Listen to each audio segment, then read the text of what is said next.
Hi everyone, this is Ali, founder of American Innovative Beekeeper Academy or AMI Beekeeper Academy. Today I want to share with you some information.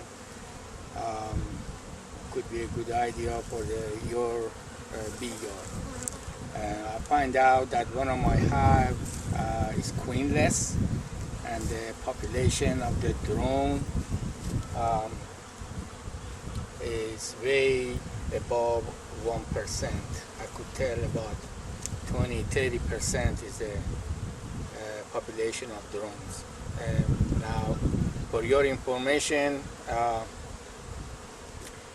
population of drones supposed to be 1%, about 1%, not that many, and relate to the worker.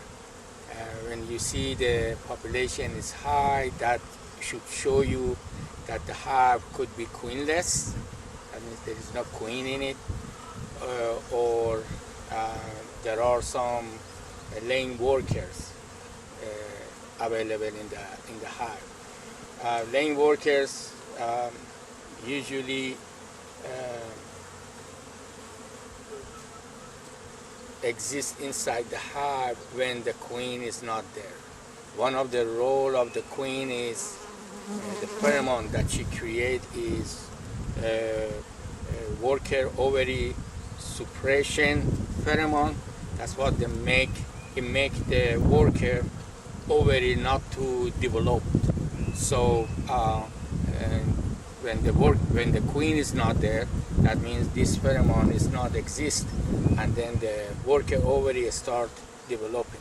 So the worker start laying eggs, but since the worker is not able to mate with the drone, that means all eggs that she is going to create are unfertilized egg. The result of the unfertilized egg is all she is going to produce drone. So when you see the drone inside the hive, it's a lot, 30%, 40%, 50%, that show you that that hive has a problem. Now, how we can recover it, I came up with some idea could help you also. We have to look at the factors that involving into this situation. One of them is population of the drone. Second factor is laying worker by themselves. And third one is queen. So they don't have a queen. There are some could be laying workers, and also the population of the drone. So before we introduce or help them to have a queen, we have to take care of other factors. So in order to reduce the drone, the population of drone, I came up with some idea I'm going to share with you.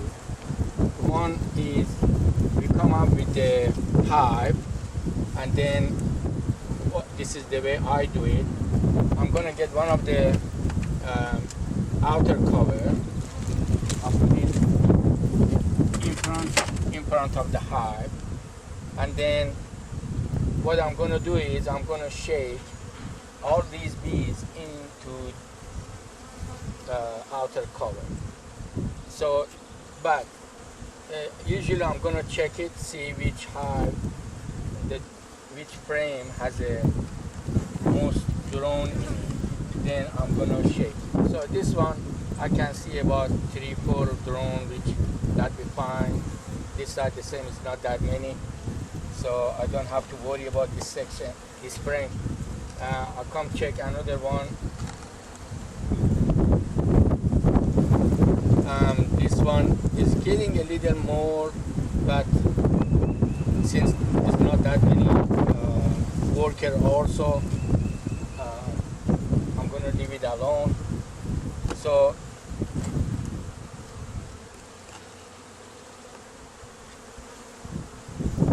okay, here it is. I can see a lot of drone in this frame, and I'm going to shake them here. Now I have to do it fast, so they're not going to have a chance to come back, or they need time to come back. So this is the same.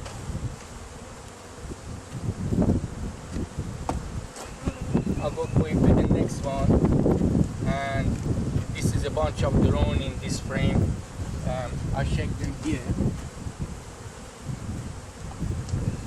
So I leave them like that. Quick, I get the queen excluder so the worker be able to get in, but not drone. Drone cannot go through queen excluder. The next box, these are the top box. I'm gonna check it the same way. So what I do is, there are not many frames has bee in it, mostly nectar. I'm gonna dump it here. So I do the same thing.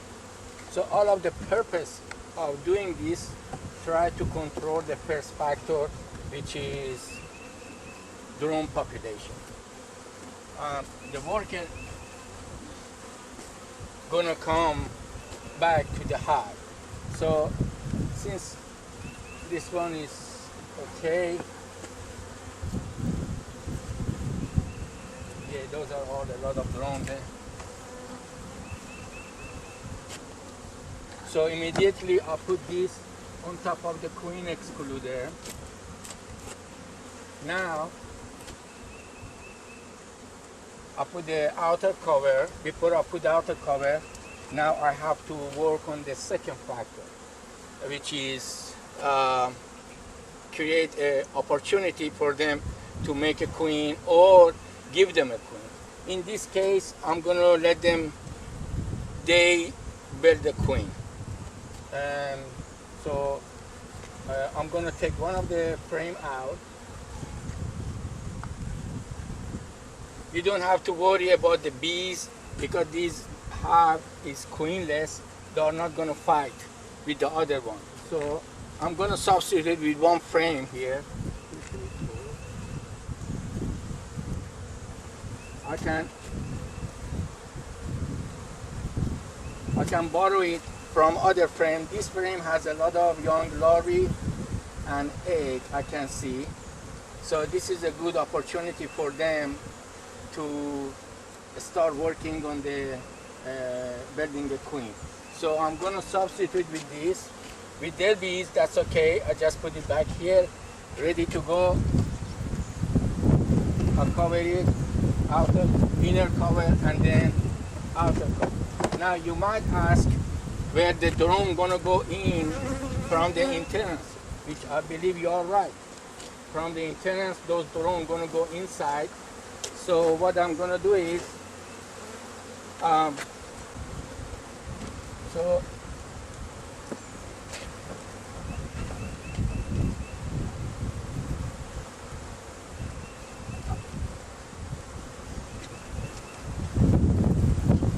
here we are. So I put this half back together. Now that one, as you are guessing that the drone in this one gonna come back. So I said you are right. So what we're gonna do is we're gonna put another queen excluder in front of the hive. So drones are not able to get in. So what I do, the same thing, you see the queen excluder with the tape, I tape it.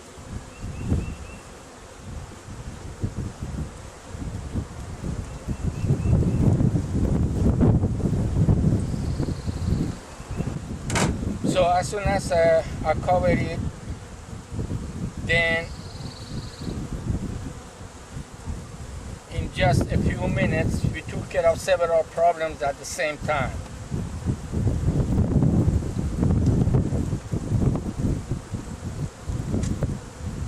Then I concentrate on this one. Here we are. Now other side, the same thing.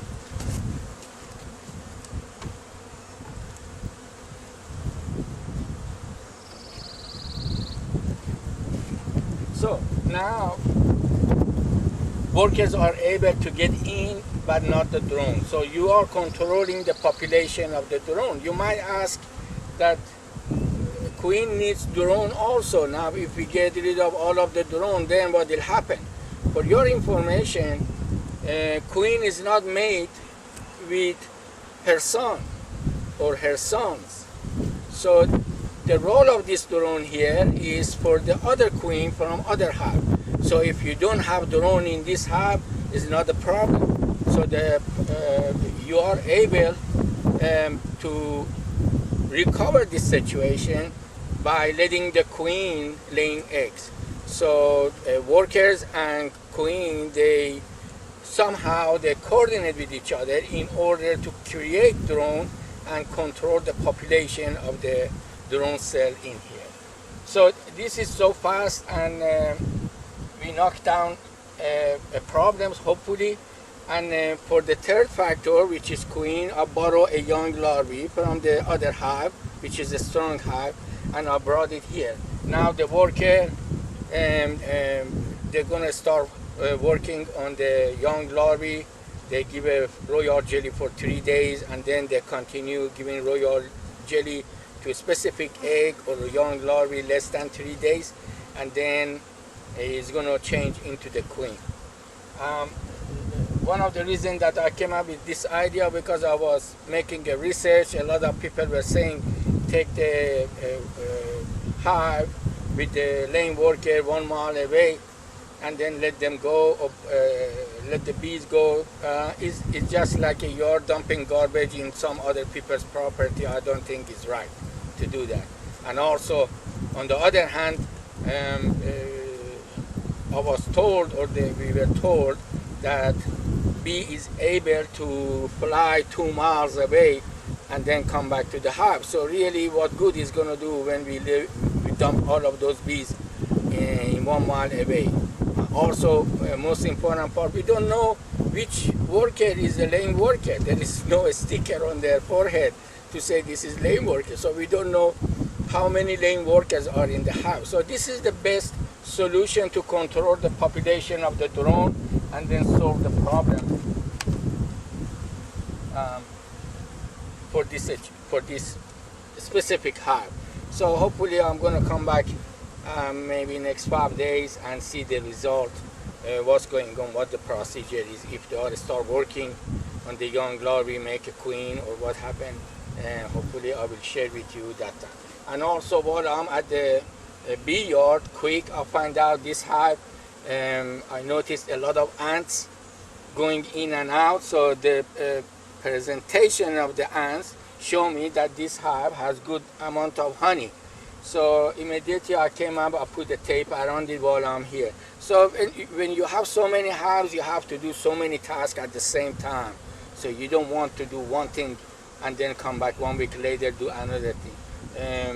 It's going to save your time. And also, as I told all of my students, that anticipation is most important in the keeping bee or raising bee, rather than reacting toward whatever happening.